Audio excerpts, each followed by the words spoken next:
That's all. All right, Mr. Coleman. I'll be brief, Judge. The only, the defendant is here through his own actions, and if that has a negative impact on his licensing, then it's because of his own fault. The state's recommendation is based on the defendant's criminal history and the nature of the offense, the nature of leaving this infant child in a car that reeked of marijuana. And that's really all I have. If I could just respond briefly, it seems like that obviously he's got to support the family, and that's in the child's interest that he maintain employment, that he's able to support the family. So Do you have regular drug testing with your job? Yes, ma'am.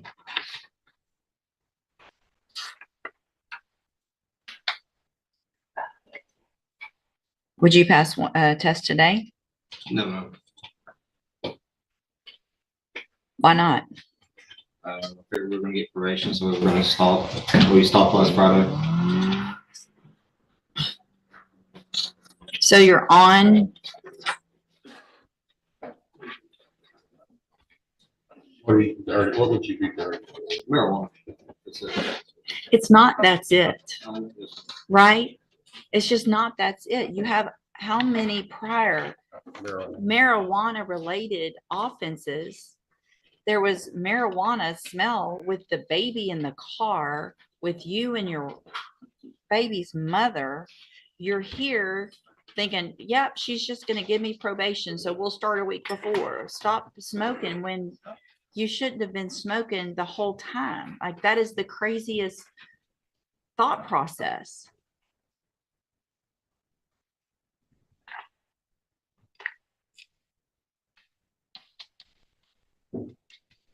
So all this talk about your job and how important it is, what if they drug test you? It must not be that important to you. It is. It's not. Clearly, it's not. Taking care of your family is clearly not a priority if you're still smoking marijuana, knowing that you could lose your job, knowing that you could go to prison. Then there's something wrong with how you're thinking. I'm not sure what I'm going to do. Have a seat in the jury box and I'll think about it. I'm going to hold the other one for a few minutes. Okay. I'll think about them and take care of it in just a minute. Because it's the same issue. He said they did quit a week ago. Miss Allen, come have a seat up here in the jury box as well. I'm going to step back next to you. And not next to each other. Okay, so Mr. Casey, again, we've already gone over what you were here for, what you pled guilty to. You've told me, I'm not going to worry about getting a test, that you would test positive for smoking marijuana after all of the things that I've read and seen in your pre-sentence report. I am willing to follow this probation, but there are going to be some conditions that were not anticipated today. And the only, I want you to know, as I'm saying what those are, it's the only way I'm going to follow the agreement and give you probation. So here's what I'm going to do. I'm going to find that you entered your plea of guilty freely and voluntarily. I'm going to find sufficient evidence to find you guilty. I am going to give you the opportunity on a deferred probation because I want you to be able to work and provide. So I'm going to defer all proceedings and place you on probation for a period of 5 years. I'm going to order a fine in the amount of $1,000. I'm also going to order that you enter and successfully complete the ISF program, the cognitive track of ISF. That means you're going into custody today. It's a 90-day program. That is to help you make better thinking decisions. And when you are released, you are going to be required to enter and successfully complete the JCDI program for drug treatment, because obviously you need help with two different things in order to be successful in the future. This is what I'm doing, period. Please. Nope, there's no please. Same thing's happening to her. So y'all need to, y'all need to stop. And you need to calm down, because y'all are the ones that made the decisions that you made that make absolutely zero sense. And so the only way that I feel comfortable with you being out on probation and possibly getting your child back is that you go through and get some kind of treatment so that you make better decisions and so that you'll stop smoking marijuana a week before court. Nope, there's no raising your hand. I'm not going. Well, then you'll have to get another one when you get out. And I hate that for you. But that, listen, you stop talking or things could be even worse. Listen, I'm not doing this to you. Y'all did this to yourself. You did this to yourself. I didn't do this. So there's no, I'm sorry for doing this to you. I'm giving you what I think is your best possible situation to be able to be successful. All right. So again, your order to the ISO, and here's the thing, you've got the deferred probation. This is a program to help you do better. When you get out, you're still on a deferred probation. You don't have a felony conviction on your record. You're going to be able to be successful. And if you are, the case gets dismissed at the end and you don't have the felony conviction. If you violate any condition of probation, then you're going to be back in court and you're going to be found guilty and you'll be going to prison for up to 2 years. Do you understand? I'm handing you the trial court certification that shows this was an agreement that I followed. And so you've waived your right to appeal. You can go back with the bailiff. So you're Chelsea Allen. And Miss Allen, you were previously in court, entered a plea of guilty to the state jail felony offense of abandoning or endangering a child. I've received a copy of the pre-sentence report. Has everyone had an opportunity to review that report?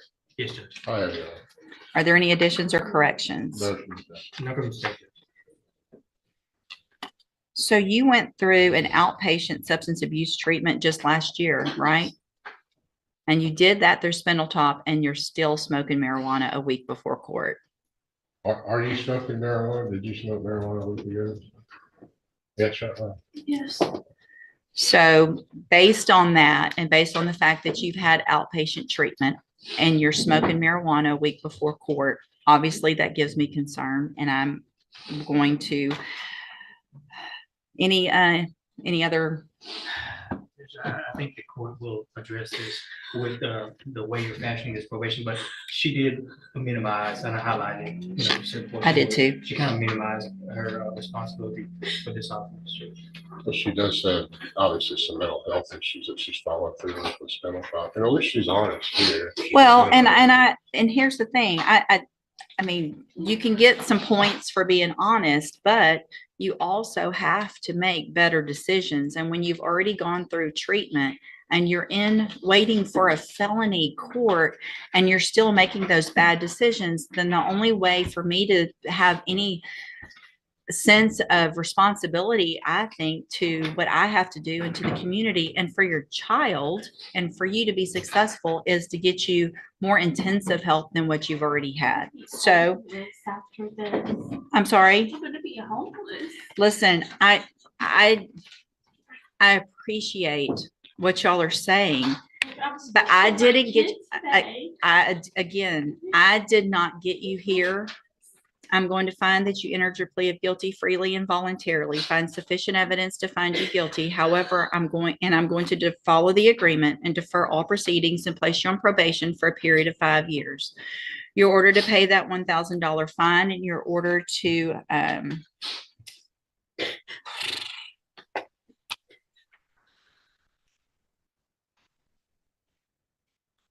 Yes, Your Honor, my thinking was that perhaps the court's concerns could be addressed in action. I'm considering something a little bit different for Miss Allen. I know that probably doesn't help a lot financially, but just based on the situation before with Spindletop, just take a breath. We do have that here. I know. Take a breath.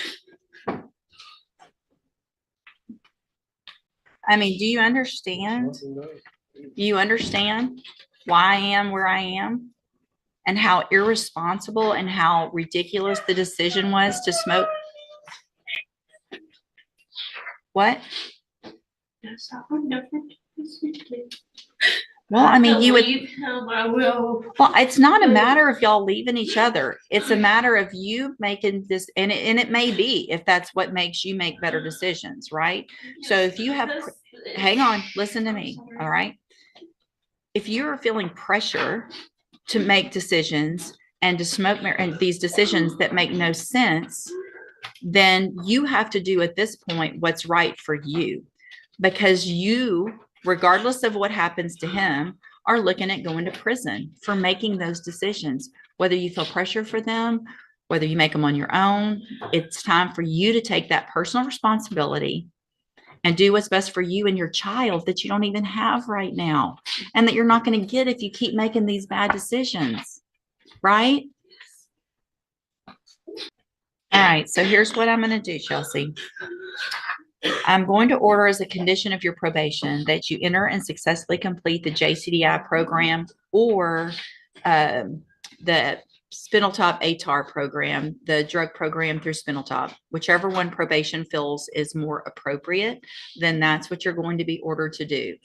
Those are outpatient programs. That means you can be out, you can try to salvage whatever you can without his income for a few months, and you can make some decisions on what's best for you, right? And you can make those decisions without any pressure, okay? So this is your opportunity. Thank you. You're not going to get it again. Do you understand? So if you violate this probation, you're going to be back in here. I'm going to remember, because y'all been, unfortunately for certain people, I don't always remember things, and they can tell you that. When I do remember, it's usually not a good thing, right? Because I remember I either gave you some opportunity that someone said I might not should. That's going to be reminded to me when we come back. I want you to take this opportunity and do right. You're going to have to do parenting classes if you haven't already through CPS. Completed though. Good. Completed parenting classes. Good. Mental health classes. Good. And this mental health. Perfect. So as far as you having visitation with your child, what is the situation, and are there any court orders right now? The court order for the visitation for our child is that we are supposed to visit him every Sunday from 1 to 5. So y'all have some family court orders already? Yes. Is that through CPS and the family court, or just CPS? I believe it's through the family court. Okay. They But you're- told us when our case got closed that they were waiting for the judge to sign off on the agreement we made for visitations. Okay. And So here's the Okay. thing, I'm fine with visitation, but it's not going to be unsupervised until I make yeah, sure that it's you not get, allowed to be. Okay. I'm sorry. that's okay, that's okay. So if you get to a point in the family law matter where they start allowing unsupervised visitation, you need to talk to your probation officer about that so that I can then modify if I feel like it's appropriate and you've done everything you're supposed to on probation, because you have to have my permission to have unsupervised visitation with the child as well. So not just them, but me too. And that's going to depend on how you're doing in JCDI or through the Spindletop mental health and substance abuse services. If you're doing everything you're supposed to, you're following all those rules, you've done everything through CPS and family court, then I want you to get your child back. I want you to have those visitations and be working towards that. It's only going to happen if I feel like you're doing everything you're supposed to. All right. So this was an agreement. I followed it. You've waived your right to appeal. I'm going to hand you the trial court certification that shows this was that agreement, and so you have waived it. Anything else, Mr. Coleman? No, Judge. Okay. So again, Ms. Allen, I want you to take advantage of this opportunity, right? You make decisions. There's going to be, I'm sure he's very upset, but you need to make decisions for yourself right now with the opportunity that you're being given. Okay. Yes. All right. Have a seat. Probation. I'll talk to you when she's ready. Just the no unsupervised contact with your child or all children. I mean, one child or all children. Just put all. If we don't, it's two. Yes.